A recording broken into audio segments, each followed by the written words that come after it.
Ata reflete sobre os desafios que enfrentam no jogo.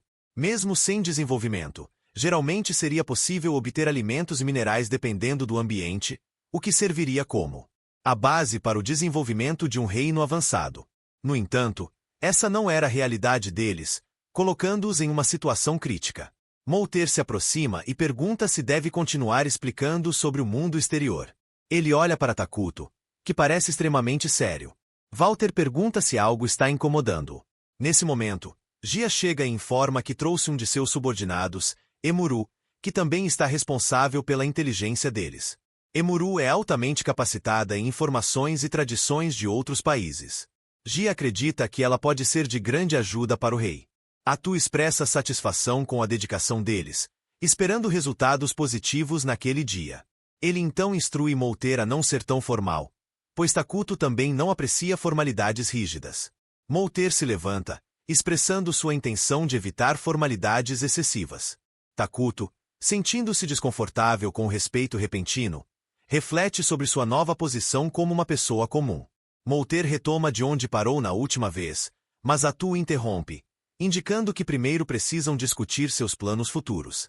Atu informa que todos se tornaram membros vitais da administração nacional e que ela pretende designar a cada um deles papéis significativos. O ancião Molter recebe a tarefa de gerenciar o país devido ao seu conhecimento em magia, enquanto Gia é reinstalado como capitão, um cargo que ele já havia ocupado antes. Ela o instrui a continuar liderando os guerreiros, e ambos concordam com a ordem do rei. Gia fica muito empolgado, expressando sua disposição para ordenar a seus homens que façam qualquer coisa necessária, até mesmo prejudicar bebês, tudo pelo bem do rei. Enquanto isso, Molter vê isso como o começo de sua campanha, imaginando inúmeros inimigos caindo diante deles como a vanguarda do rei. Ele acredita que, eliminando aqueles que os perseguiram, irão conquistar a aprovação do rei dos destroços. Takuto, sentindo um desconforto, acha o entusiasmo de Gia extremo. Ele intervém, dizendo a Gia que não é necessário tomar medidas tão drásticas, pois estabelecerão o domínio do caos sem recorrer a tal brutalidade.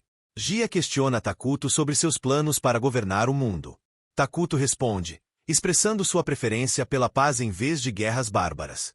Gia, não totalmente satisfeito com o fato de seu rei ser um pacifista, olha para Molter, que sorri de maneira satisfeita. Atu intervém, aconselhando-os a descansar bem, pois ela planeja construir casas adequadas depois. Molter expressa gratidão pela gentileza dela, destacando que, ao contrário de Gia, que se gaba de sua força, ele pode contribuir em diversas áreas. Há claramente uma rivalidade entre Molter e Gia. Atu sussurra para Takuto que sente que ambos são viciados em trabalho. Atu pergunta se deve agora dar a ordem para que coletem materiais para fazer as casas ou se deve escolher a área para isso. Takuto reflete sobre dar-lhes descanso, mas percebe que não seria a maneira mais eficiente de aproveitar a dedicação e motivação deles. Ele pondera sobre quais tarefas os elfos negros seriam bons e pede a Yadu que os instrua a realizar melhorias no terreno sem prejudicar as florestas. Molter menciona que eles podem não ser tão habilidosos quanto os elfos da luz, mas preferem utilizar as grandes árvores em vez do solo nu. Yadu responde que isso parece um bom começo. Gia, mais uma vez chocado, descobre que o rei não deseja destruir a floresta, expressando uma antecipação genuína. Ele os instrui a não esquecerem de reflorestar e a trabalharem diligentemente. Gia, curioso, pergunta o que ele quer dizer com reflorestar. Atu fica surpresa ao ouvir que eles não sabem o que é reflorestar, e até o ancião Molter parece desconhecer o conceito. Ela os lembra que, em sua reunião anterior, discutiram equipamentos de ferro e construção de fortalezas. Então pergunta se já ouviram falar sobre magia militar ou os 6 elementos. Molter explica que eles têm uma compreensão básica das 4 forças elementares, que servem como a base para suas práticas mágicas. Em sua abordagem usual, os magos apoiam os guerreiros, mas o conceito de magia militar é algo novo para eles.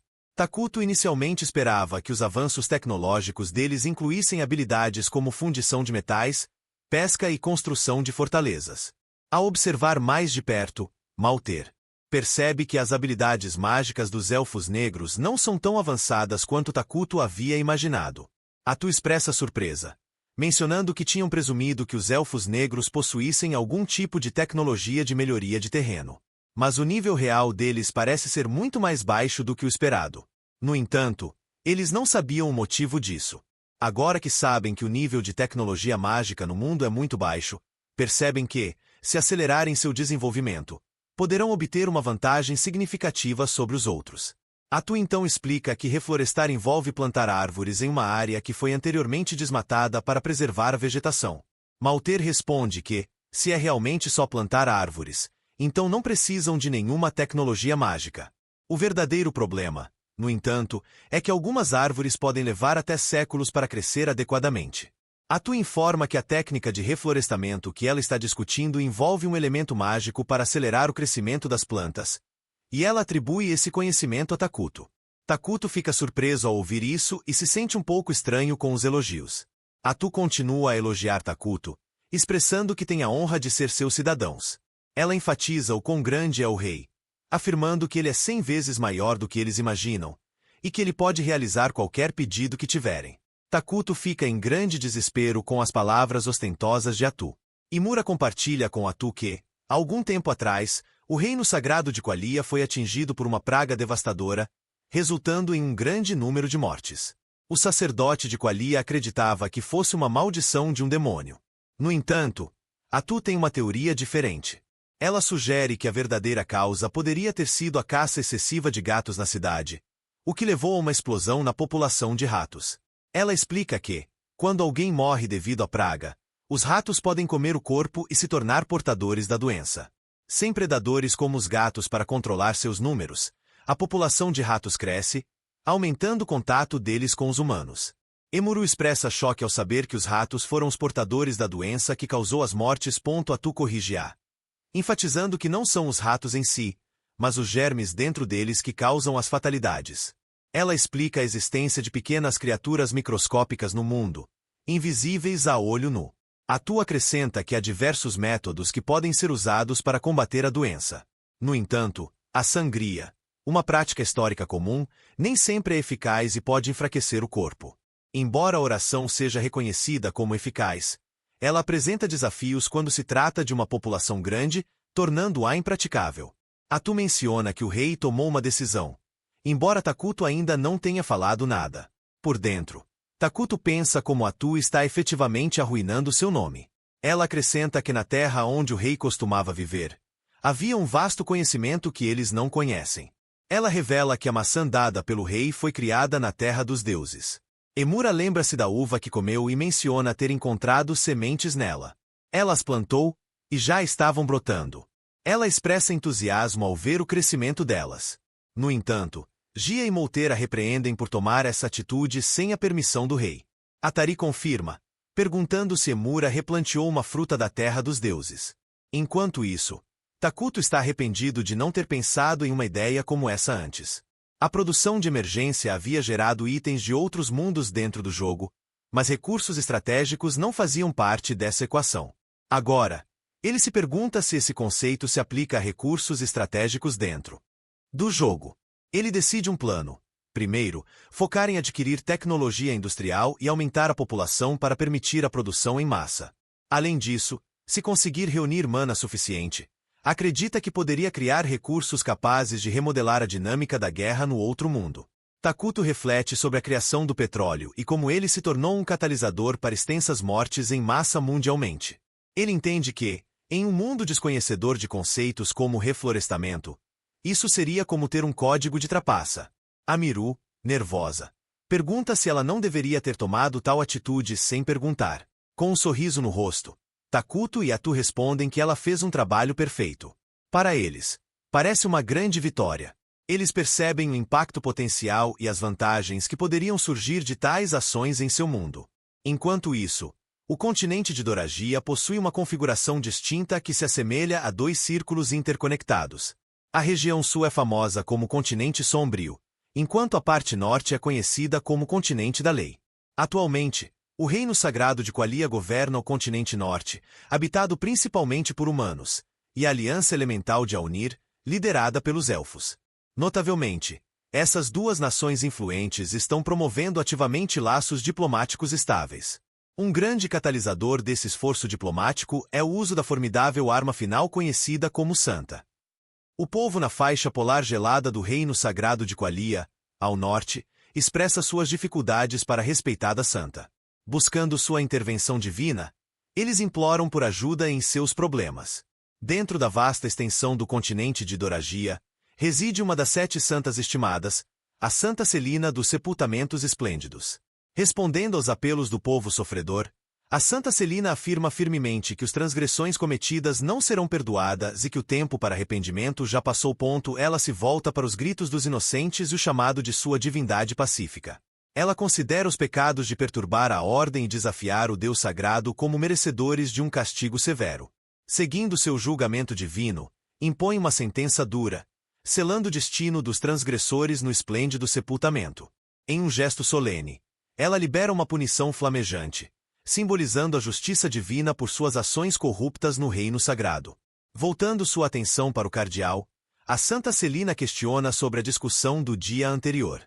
O cardeal, um pouco desconcertado, explica os detalhes da investigação sobre a ominosa profecia de desastre das terras malditas. Diante da ameaça potencial, a determinada santa sugere assumir pessoalmente a missão, caso o envio de tropas se mostre um desafio. Isso surpreende o cardeal, que rapidamente explica as complexidades burocráticas de mobilizar a Ordem dos Cavaleiros Sagrados.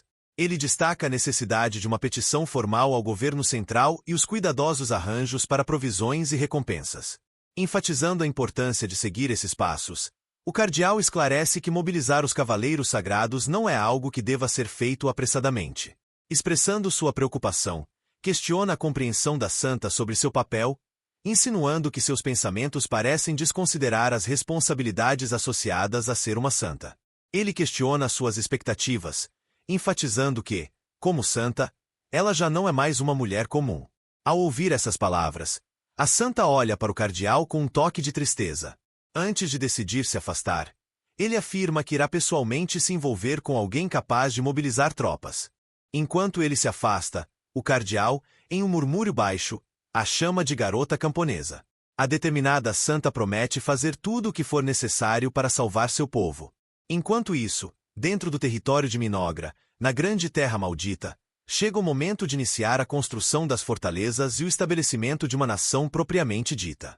A atenção se volta para essa área distante, onde estão ativamente trabalhando na criação de uma base sólida e um reduto seguro.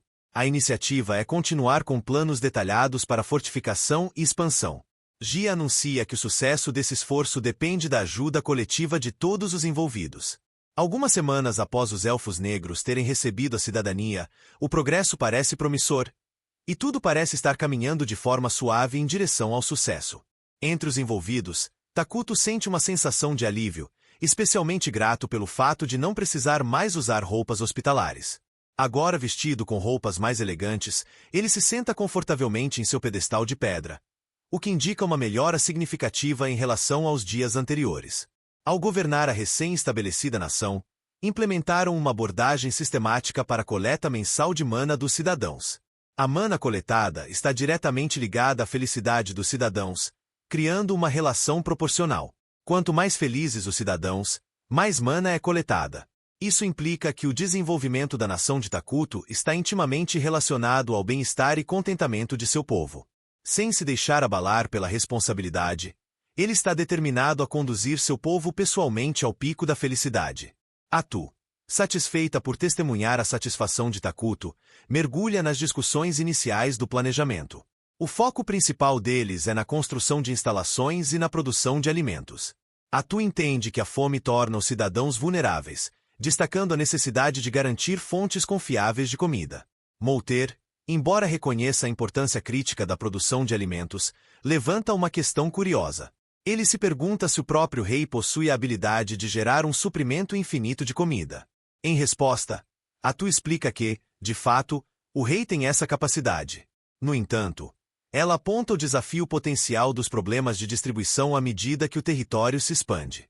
Para resolver isso, ela defende a criação de instalações que permitam aos cidadãos colher seu próprio alimento. Takuto se vê refletindo sobre a viabilidade de realizar feitos aparentemente impossíveis. Molter, por outro lado, alinha-se com a visão de Atu e concorda com todos os aspectos que ela propõe. Durante o planejamento, Atu confia a Molter uma pequena árvore e o instrui a cuidar dela para que cresça bem. À medida que avançam, Atu apresenta a necessidade de estabelecer várias instalações, incluindo um posto de gerenciamento, um centro de coleta e um posto de armazenamento. Molter, não familiarizado